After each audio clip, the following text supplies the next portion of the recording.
धी जी इज्जत कराई आ, धी जो शान करायो आ, धी जो मकाम है मर्तबो करायो आ। तो सिंध जी सकाफत के भले मल्हाए, पटको पुत्र के पाराए, टोपी पुत्र के पाराए, अजरक पुत्र के पाराए। भले तो हो जमालो गाय, पर धीअ के पटको न पारायणो आ, न्याणी के टोपी न पारायणी आ, न्याणी के रोड ते नहाणी आ, न्याणी का डांस न कराइणी आ, न्याणी के नचाइणो ना है। कम एड़ो कर जैमें अल्लाह बराजी, अल्लाह जो महबूब मोहम्मद करीम भी राजी। तो के घुरणो आ तो सिंध जो खैर घुर, जे भिटाई साहब चयो तो साईं मसदाई करीम थे सिंध सुकार। दोस्त मिठा दिलदार आलम सब आबाद करी। उन्हें अल्लाह वारन जी दुआ या इंशाअल्लाह ताला जिंदगी न अज लोडवा न जिंदगी क़यामत ताईं लोडो ही तो। दुआ कर तो तहां जो असा जो पाकिस्तान कायम है दायम रहे, शाद है आबाद रहे। मुझा प्यारा दोस्त हाणे तू चौंदे तो मौली साहब फलस्तीन में पियो जुल्म हले ऐं असी मुबारकपुर में वेठल छा था करे सघूं। हा तो वट हथियार आहे केड़ो दुआ दुआ। मुसल्ले ते वेही दुआ घुरंदो कर, नमाज पढ़ी दुआ घुरंदो कर, दुरूद पढ़ी दुआ घुरंदो कर। ओ मुंहिंजा मौला फलस्तीन जे मुसलमानन जी मदद फरमा, न्याणिन जी मदद फरमा, मासूम ॿारनि जी मदद फरमा। फलस्तीन जे बैतुल मुक़द्दस जो आज़ानो बहाल फरमा, रौनकूं बहाल फरमा।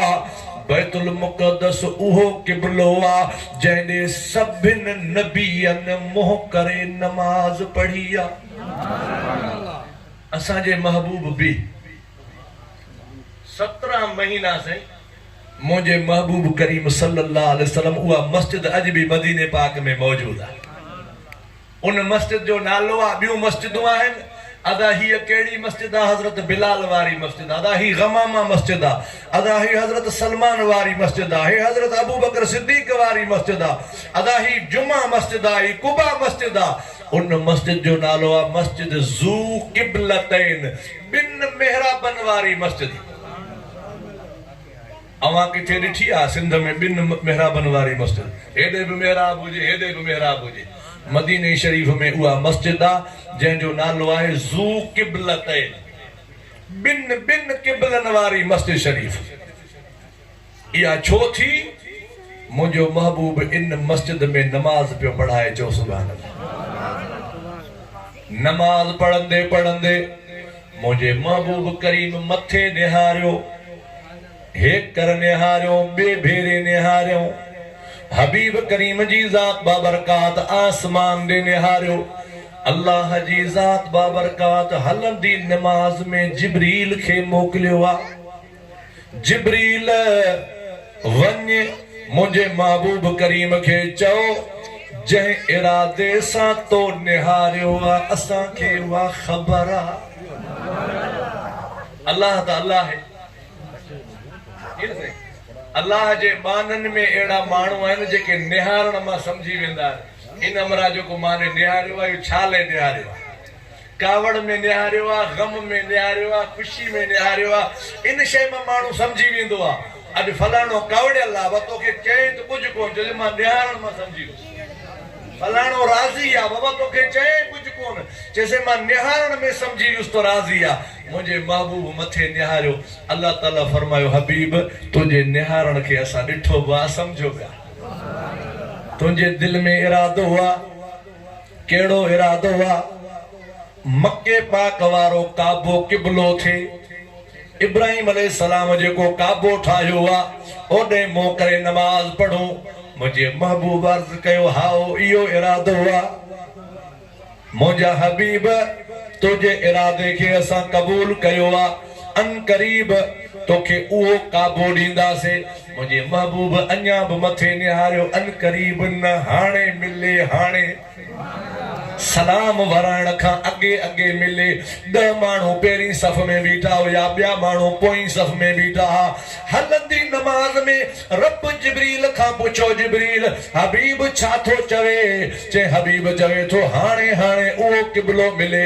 अल्लाह ताला फरमायो जिब्रील वञ मुंहिंजे महबूब खे चओ फवल्ल वजहक शत्रल मस्जिदिल हराम। ओ मुंहिंजा महबूब जे हाणे चवे थो त हलंदी नमाज़ में पंहिंजे मुंहुं मुबारक खे हरम पाक वारी मस्जिद ॾे फेर। अॼु खां बाद में मां अल्लाह उनखे मस्जिद न बल्कि काबो शरीफ बनाए छॾियो आहे, क़िबलो बनाए छॾियो आहे। नबी साईं पोयों बरकाता ओॾे मुंहुं करे नमाज़ पढ़ियूं। 10 माण्हू जेके पहिरीं सफ़ वारा उहे ॾहे गॾु फिरी आया। हुज़ूर सलाम वारे पाण फरमायो तव्हां ॾहे जीअरे जन्नती आहियो। अशरतुम मुबशरा उहे 10 माण्हू जन खे जन्नत जी ख़ुशख़बरी मिलियल आहे। जेके बाक़ी माण्हू हुया उहे भी हक़ ते हुया। उन्हनि चयो अलाए मतां अल्लाह जे रसूल जे लाइ ख़ासि हुकुम हुजे। जेके पहिरियां हा उहे भी मुंहिंजे महबूब जा सहाबी हक़ ते हुया। पोइ मुंहिंजे महबूब करीम सल्लल्लाहु अलैहि वसल्लम एॾे जो मुंहुं कयो त मदीने शरीफ़ मञा काबतुल्लाह आहे ॾखण ते।